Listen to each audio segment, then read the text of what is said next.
What is going on, managers, and welcome back to a brand new video from me. Today we're going to have a look at experiments and we're going to try and win the Premiership with the FIFPro World 11 side. Can we do it? There's only one way. Find out. So as you look at that wonderful team up there, yeah, pretty impressive, right? That is the FIFPro World 11 side. That is the best players that are classed in the world right now, and we are going to use that team to try and win the Premiership. And one thing that I'm going to do as well is that little tactic up there. We're going to recreate that, but I'm going to change the roles and kind of instructions to try and suit down this team that does a little bit better. So the aim of this is to try and win the Premiership with this side. It's a very strong attacking side. We're going to score goals. We're going to score a lot of goals.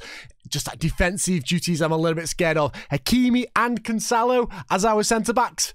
It could be a little bit dangerous. So straight off the bat, I'm going to show you we absolutely dominated the world of English football. I say dominate, we won by 5 points, but as you can see there, Erling Haaland did get us 56 goals. Then Karim Benzema got us 33 goals. All the average ratings was from our guys. Lionel Messi getting 32 assists, Kylian Mbappe getting 24, and Luka Modric getting 20.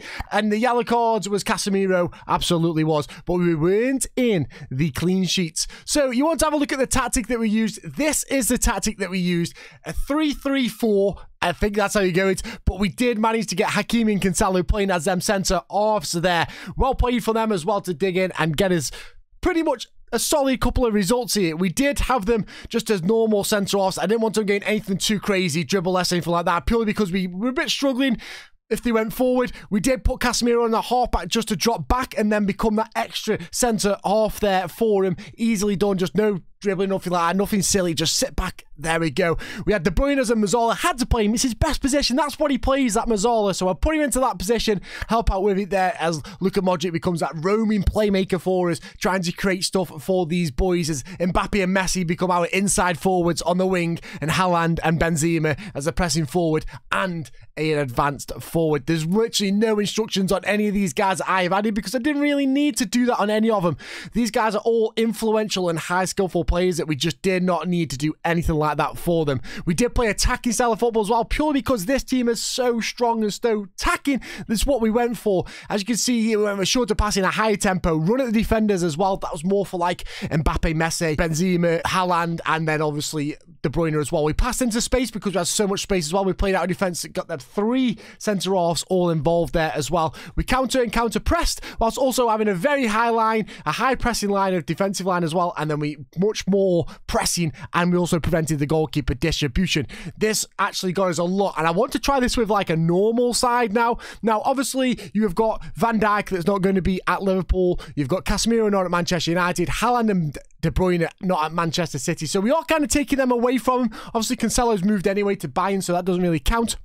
But we have took away some players of the Premiership players there, but it's not that like they didn't cause a threat to us. As you can see here, only 5 points as well. Man City did slip off, but you took 2 of their best players out of the league. I totally understand that, so that could be a bit of the issue as well. But you do see like Liverpool still up there challenges, Manchester United without Casemiro up there as well. We absolutely dominated as well. As you can see, we scored over 141 goals for this club, which is unbelievable. Only conceded 56. It's still a high amount considering anywhere in the top 7 conceded nothing close to that. So it was interesting to see that we were that high on there, but when you're scoring 104 goals, 141 goals, it's absolutely crazy. You can see on the XGs here for the attacking, we were averaging 3.7 goals per game, which is quite mad. But when you have an attacking force of Messi, Mbappe, Haaland and Benzema, you are going to score a lot of goals for us there as well. And like I say, we weren't doing too bad. We were conceding 1.47 goals per game, which is not bad when you're scoring 3 goals a game as well. Tackles 171, pass completion was 85%, and we're having 24 shots as well. We really did well with this, and like I say there, Erling Haaland got us 83 goals, and Messi got us 49 goals all in all. And the funny thing is, we actually won the Carabao, but we didn't win the FA Cup. We actually lost the FA Cup, and I think it was to Wolves that we lost the FA Cup. No, Liverpool, we beat Wolves in the semi-final, but we lost 3-2 to Liverpool in the FA Cup final, so they'll take that happily as well. But you can see in here some of the results, like Leicester 6-3, Manchester United 5-3, 3-1, 4-1, 6-2, 5-4, 4-0, 4-3, 6-1, 6-1. There was a lot of goals being scored in this tactic here. 7-1 there against Everton, 7-1 against Newcastle. It was absolutely bonkers. 5-4 against Manchester City as well. 7-0 to start the season. 7-0. We are playing at Wembley as well, so 90,000 packed out. 7-0 against Manchester City. Manchester United. I thought, you know what? I think we're going to win this league as soon as we did that one. But some teams did beat us. Chelsea beat us there. They got a good result against us. Wolves actually beat us as well. I knew Wolves had beat us. Leeds beat us. Tottenham beat us. Liverpool have beat us. And Chelsea behind got 6 points off us. So there is chances to beat us there.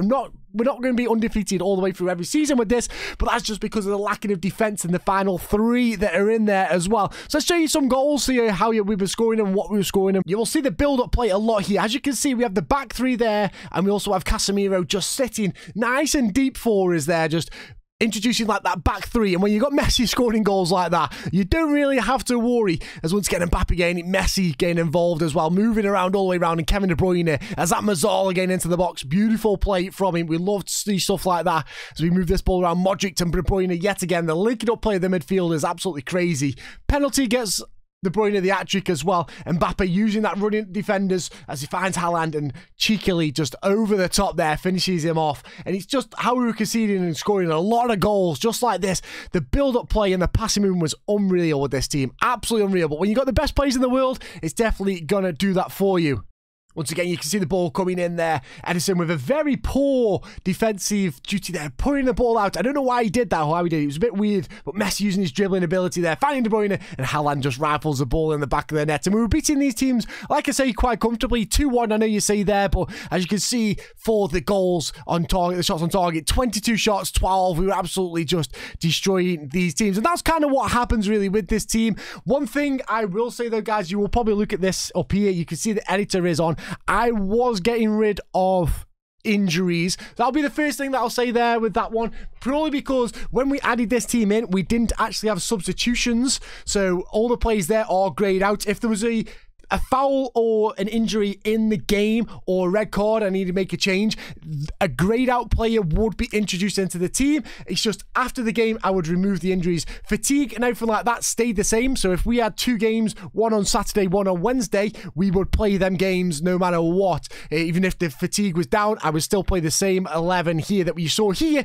I would still play that one in them sides. So there wasn't really much of kind of going in and being like, we've got to change this team around. We just played with the same 11 the whole season, and we did just take away injuries purely because it would have took away the aspect of what we were trying to do here, and playing a grayed out player just wouldn't have helped the situation neither, and they are pretty much nobodies to anyone. They're just a creative player. So for me, they wouldn't really have been involved or introduced or needed anything in this save for that. So we did use the editor just to clear the injuries, and I'll make that clarified there. The only thing that we used on it. But yes, this tactic did work very, very well. So I'm going to run this in another video. I'm going to run this tactic and just see how it actually does and how it plays out, because I think this could be a real strong tactic for pretty much scoring goals. Like I say, 141 goals in the league. That is quite an outstanding statistic there that I don't think I've ever got to that amount of goals ever. 85 goal difference is absolutely mad as well. Losing 6, so we weren't the best at like losing games. Liverpool were the best. They only lost 5. We just won more games, and we didn't really draw the games. We kind of lost them or we won them kind of way there. But it's absolutely brilliant to see it. It was really fun to actually play with this tactic and just let it loose and just go in and just see how many creative, unbelievable goals that we could score, and how well we actually defended, considering we only had the back 3 and 2 of them were fullbacks. So that was really good to see there. But like I say, Lionel Messi gained 49 assists as well, just showing his influential part in this team as well. But it was great stuff. Like I say, we played at Wembley there as well. Absolute dominated. I would like to run this and see if we can win the Champions League as well. That would be a very big ask, but I don't think we'd be able to do it. I think some teams would topple us just in there. I know we took a few players off PSG, but I still think we could try and give them a go. But guys, that is just a quick experiment video here. We didn't actually have any money as well. Oh, well, we do now. We have 221 because that's the end of the season. But we had no money through the start, so we weren't going to buy any players or anything like that. I didn't want anyone to think, oh, you could just easily buy players in to be the substitutions or anything like that. I just wanted to stick it with the pure 11 players there and just see how they did. And that is how they did. The FIFPro 11 absolutely dominated the English league, and I think they dominate any league over a period of 38 games, no matter what, because they just score goals for absolute fun. It's a bit of a quick video. It's a nice experiment video, guys. I hope you did enjoy it. I hope you enjoyed the tactic as well that we went through. Hope you understand why we went with what we did there and understand everything that went in and why we played so well with it. And why the players are so good. That's why the tactic worked as well. But yeah, like I say, guys, it is a quick video. It's a little experiment one. I hope you enjoyed it. If you want to see more experiment videos like this, leave a comment down below. Hit the like, hit the subscribe. I would share massively. And I appreciate every single one of you that have popped out to click on this video. It means the world that you spend a bit of time in your day checking out my videos. So guys, make sure you hit the like, make sure you hit the subscribe, and make sure you head over to Twitch, twitch.tv/FIFPro7, where you'll see me live doing my saves. I have got a Newcastle Town save, which is a tier 8 side. I'm trying to get into the Premiership, and we're on the struggle bus. Come join the struggle bus. Well, guys, thank you very much for joining me. It's been an absolute pleasure. I hope you enjoyed it. I'll catch you all next time. Much love, and bye-bye.